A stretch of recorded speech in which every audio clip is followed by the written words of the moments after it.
किसान भाइयों ने, कितने लोगों ने शहादत दी है, मैं उनको सैल्यूट करती हूँ। बट इस सरकार की कान पे जरा सी भी जूं नहीं चली है और ये बिल्कुल ऐसे हिटलर शाही कर रहे हैं और तानाशाही भरा इनका रवैया है। नहीं तो ये मन की बात करते नरेंद्र मोदी जी, तो मैं नरेंद्र मोदी जी से, अपने प्रिय प्रधानमंत्री जी से पूछना चाहती हूँ कि आप मन की बात करते, दिल्ली दूर कितना है गाजीपुर से, आप यहाँ पर आकर लोगों से मन की बात करो, उनको बताओ कि भाई हमारा जो 3 काले कानून है, MSP का ये प्रोविज़न रहेगा, आप किसानों को समझाओ।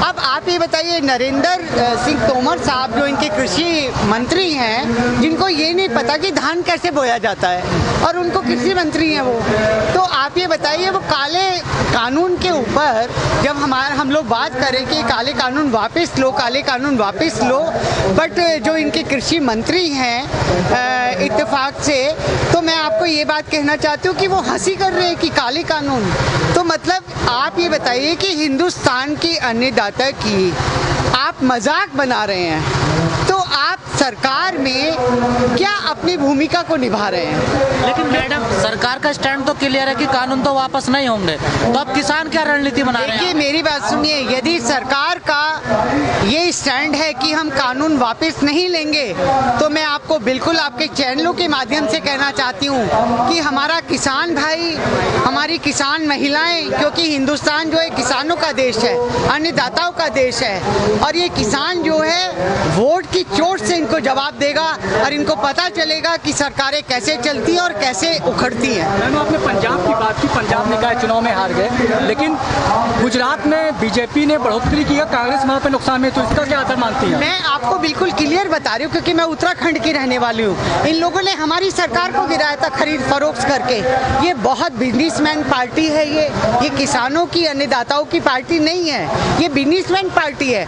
उसको जहाँ भी लगेगा कि यहाँ से मेरा फायदा है, तो ये खरीद फरोख्त करके सरकारों को गिराते हैं और सरकारों को बनाते हैं। कांग्रेस नहीं खरीद सकती, कांग्रेस का पैसा नहीं है। मेरी बात सुनिए, बात कांग्रेस की, क्योंकि कांग्रेस जब हमारी सत्ता में होगी और जब हमारी कांग्रेस सत्ता में आएगी, तो तब हम आपको बताएंगे कि कांग्रेस क्या कर सकती है। अभी हमारी कांग्रेस बहुत मिनिमम, पूरे भारतवर्ष में बहुत मिनिमम जगह पर है, और जहाँ पर है वहाँ पर भी इन्होंने सरकार गिराने का काम किया है। आप लोग कहते हैं कि बीजेपी खरीद फरोख्त करती है, तो आप क्यों नहीं कर सकते खरीद फरोख्त? पैसे की कमी नहीं है? मेरी बात सुनिए, पार्टी के पास पैसे की कोई कमी नहीं है, बट हमारी जो पार्टी है वो एक विचारधारा की पार्टी है, साफ सुथरी विचारधारा की पार्टी है। हमारी पार्टी हिंदू, मुस्लिम, सिख, ईसाई को लेके चलने वाली पार्टी है। हमारी पार्टी कभी खरीद फरोख्त का काम नहीं करती है। हमारी पार्टी बहुत सज्जनता से, बहुत निर्मलता से, क्योंकि गंगा जमुना का संगम है हिंदुस्तान में, तो गहलोत साहब ने खरीदे हैं ना बीएसपी के। मेरी बात सुनिए, ये बात आप गलत बोल रहे हैं कि खरीदे हैं। यदि हमारे लोग खरीदते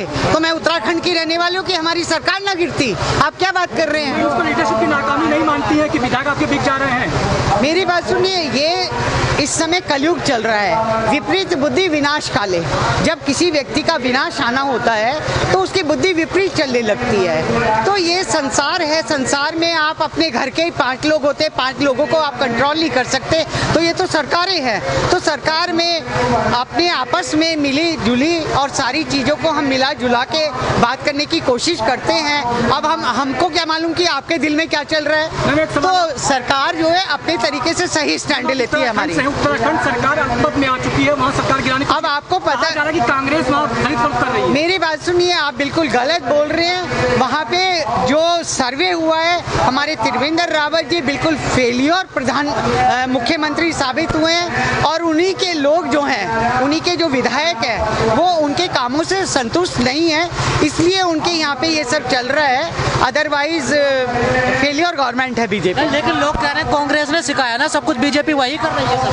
देखिए मेरी बात सुनिए, कांग्रेस ने सिखाया है, कांग्रेस ने ये सिखाया कि हिंदू, मुस्लिम, सिख, ईसाई को बांट के तुम हिंदुत्व की बात करके देश का बेड़ा गर्क कर दो। कभी कांग्रेस ने ये सब चीजें नहीं सिखाई हैं। राहुल गांधी तो बने जनेऊधारी ब्राह्मण नहीं बने। मेरी बात सुनिए, राहुल गांधी जी हर वर्ग के साथ है, और हर वर्ग के साथ हमारी पार्टी हर वर्ग के साथ जुड़ी हुई है। महिलाओं की अभी तो जैसा टिकैत साहब कहेंगे वैसा फॉलो होगा, लेकिन फिलहाल तो ऐसी कोई महिलाओं की जाने की नहीं है, क्योंकि अब आदमी लोग यहाँ पे बैठे हैं तो महिलाओं को घर भी संभालना पड़ेगा, खेत भी संभालना पड़ेगा। नतीजा तो कहीं निकल ही नहीं रहा है। नहीं, क्या वजह है, आखिर कहाँ कमी क्या हो रहा है? देखो, कमी तो यही है कि हट है, मोदी साहब की हट है। और वो यही समझ में नहीं आ रहा भाई जिद किस बात की है, या तो फिर वो नीचा दिखाना चाह रहे हैं किसानों को। और एक बात बताऊं, जब ये लोग यहाँ पे आए थे ना, दिल से आए थे, दिल से बैठे थे, लेकिन अब जो स्ट्रेटजी है ये भी दिमाग से काम कर रहे हैं। अब जैसे बंगाल दौरा ही लगा लो, अगर ये कह रहे हैं बंगाल दौरा है तो वो दिमाग की ही उपज है।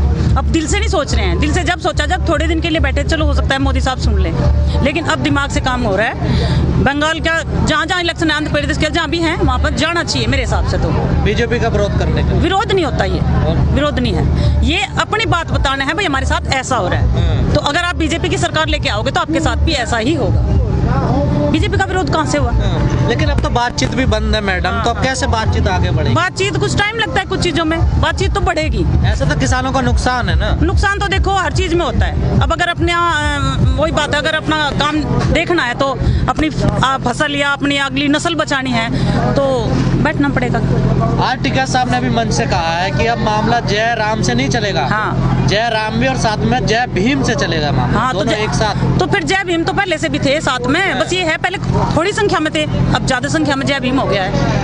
पहले मजदूर नहीं थे ना इतने साथ, अब मजदूर हर तबका जुड़ गया है किसान आंदोलन के साथ। 3 महीने बाद याद आए जय भीम। हाँ, जय भीम हो सकता है वो जो जय भीम का नारा टिकैत साहब अब लगा रहे हैं तो पहले भी लगा सकते थे, पहले हाँ थोड़ी देरी होगी, लेकिन कोई बात नहीं। जय भीम का नारा लग गया, वो भाई भी हमारे साथ जुड़े हैं, मजदूर संगठन है उनका, वो भी हमारे साथ जुड़े हैं, वो बहुत प्लस पॉइंट है किसान आंदोलन। सरकार सोच रही है किसानों को थकाने की, क्या वाकई में? नहीं, ना, आप किसी से भी पूछ लो, यहाँ से लेके सिंगू बॉर्डर, टीकरी बॉर्डर, जो एक भी किसान के मुंह से निकल जाए भी मैं थक गया हूँ, कोई नहीं थका।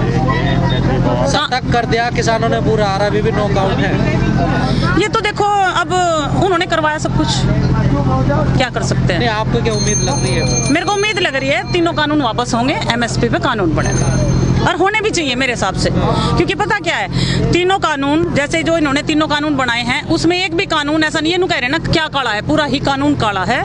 मैं कल बैठ कर भी उसको स्टडी कर रही थी। आम आदमी को ये नहीं पता भाई तीनों कानूनों में क्या है, लेकिन अगर वो कानून लागू हो जाते हैं तो आप ये सोचो भाई जो किसान है ना वो बंधुआ मजदूर हो जाएगा अपनी ही जमीन पे, अपने ही जमीन। हाँ, लेकिन कुछ लोग कह रहे हैं कि खरीद की गारंटी एमएसपी हमें मिल जाए तो कानूनों से कोई मतलब ही नहीं। हाँ, बात वो भी है, एमएसपी, अब तो एमएसपी मेन मुद्दा हो गया ना। एमएसपी को इन्होंने तीनों कानून से अलग क्यों किया? कॉर्पोरेट के लिए ही किया ना। अब आप ये देखो हमारे देश में जब भी आर्थिक विकास होता है तो वो कॉर्पोरेट को सोच के ही आर्थिक विकास होता है, आम इंसान को सोच के कभी भी वो आर्थिक विकास नहीं होता। मतलब जो भी पॉलिसी बनाई, हाँ, कॉर्पोरेट के हिसाब से बनाई जाती है। लेकिन कुछ लोग कह रहे हैं कि पूरी दुनिया ग्लोबल होती जा रही है, अगर ग्लोबल मार्केट में भारत को चैलेंज करना है तो कुछ कड़े फैसले लेने पड़ेंगे। तो लेकिन कड़े फैसले लो ना, लेकिन ये किसानी पे क्यों कड़ा फैसला? किसानी जैसे पहले चल रही थी चलने दो। अब आप ये देखो ना, अमेरिका में, रूस में, जहाँ पे इन्होंने खत्म कर दिया, वहाँ तो बहुत बड़ा रकबा था, लेकिन वहाँ फिर भी सरकार, वहाँ की गवर्नमेंट सिक्योरिटी लेती है किसानों की। हमारे यहाँ तो सरकार ही की सिक्योरिटी खत्म कर रही है। दिक्कत क्या है? सरकार के हाथ में बात रही नहीं है, क्योंकि जो लोग विरोध कर रहे हैं वो तो बीजेपी के वोटर हैं। अच्छा, सारे लोग। हाँ। तो दिक्कत क्या आखिर वजह क्या है? सरकार के हाथ में रही नहीं क्या? मेरे को ऐसा ही लग रहा है, शायद सरकार के हाथ में रही नहीं। मेरे हिसाब से सरकार या तो उनकी कर्जबंद हो गई है कॉर्पोरेट जगत की। तो अब यहाँ आपको भी पता है कि जीडीपी में इस बार लॉकडाउन में सबसे ज्यादा जीडीपी किसानी वर्ग से, जो किसानी था, उन्होंने दी है। तो बस यही बचा था उनको कि भाई ये इनके हाथ में आ जाए तो और क्या चाहिए। सरकारों को वोट का डर होता है, लेकिन सरकार की बात से नहीं लग रहा। मेरे को भी ये लग रहा है, वोट का डर नहीं है हमने, या तो फिर उनका ईवीएम के साथ कुछ गठबंधन है, सीधी सी बात है भाई, गठबंधन होता है ना, तो उनका मेरे को लग रहा है ईवीएम के साथ गठबंधन है, तभी वो उनके चेहरे पे देखो मुस्कुराहट के अलावा कुछ नहीं है। किसानों के चेहरे पे मुस्कुराहट इसलिए है क्योंकि वो अपने हक के लिए बैठे हैं, लेकिन उनके तो चेहरे पे शिकन तक भी नहीं। अब भाई वो उन्हें किसानों की वोट चाहिए। तो वाकई में ईवीएम में गड़बड़ है क्या? कुछ सारे किसान बोल रहे हैं कि ईवीएम में भाई लगता तो है, पक्का तो देखो खोल के तो मैंने भी देखी, हाँ, पर लगता है, मतलब लोगों को शक है। हाँ, शक है, और शक भी उन्होंने देखो पैदा किया। आप चाहते हैं ईवीएम भी बदली जाए? ईवीएम ना ही हो, बैलेट से इलेक्शन हो, बैलेट पेपर से। बिल्कुल कड़ा मामला है, कड़ा मामला। हमारी इसके लिए भी आंदोलन होना चाहिए। आंदोलन होना चाहिए। मैं आपको बता दूं, अगर बेआबरू होकर हम निकले उनके घर से तो कुछ दिन के बाद गिर जाएंगे वो खुद की नजर से। उनकी दहलीज पे दम तोड़ देंगे हम, उनकी दहलीज पे दम तोड़ देंगे हम, लेकिन लेके ही लौटेंगे कुछ इस सफर से, खाली नहीं जाएंगे। खाली नहीं जाओ ना। लेकिन सरकार तो अभी भी कह रही है, कृषि मंत्री ने कहा खाली जाने का मतलब होता है आत्महत्या करना। तो आत्महत्या तो कई किसानों ने करी। हाँ करिए, वही ना, फिर और आत्महत्या करने की तरफ कदम बढ़ा देंगे ना किसान। फसल आ रही है, किसानों का आगे काम बढ़े। हाँ तो कोई बात नहीं, तो लोग कम होंगे। नहीं कम नहीं होने के ना। आपको पता होना चाहिए कि अगर 10 लोग भी आंदोलन का, आपको पता नहीं है, आंदोलन ये साल भर भी चल सकता है।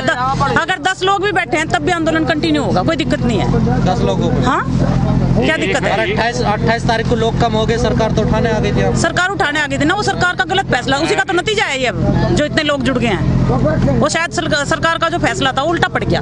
सरकार ने सोचा चंद लोग हैं उठा दे मारपीट के, लेकिन पता नहीं ना, उसको पता लग गया ना सब लोग एक हो गए हैं।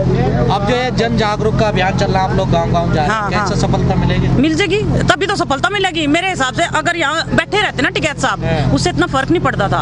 अब जैसे कुछ लोग मेरे को मिले, वो यूँ कह रहे हैं जी हमारे एम्बुलेंस साइड जैसे टिकैत साहब आए नहीं, हमें यूं ही नहीं पता। पहली तो बात कानूनों का ही नहीं पता, किस कानूनों पर रोड़ा हो रहा। फिर दूसरी बात हमारे यहाँ आए नहीं, अगर आएंगे तो हम जाएंगे। तो उससे तो मेरे हिसाब से आंदोलन को मजबूती मिली है, जो गाँव जा रहे हैं, जो पंचायतें हो रही हैं। कुछ लोग ये कह रहे हैं कि टिकैत साहब बॉर्डर पे नहीं है, पंचायतें हो रही, पंचायती कर रहे हैं, तो लेकिन वो पंचायत है करना बहुत जरूरी है, पंचायत की वजह से ही लोग जुड़ रहे हैं।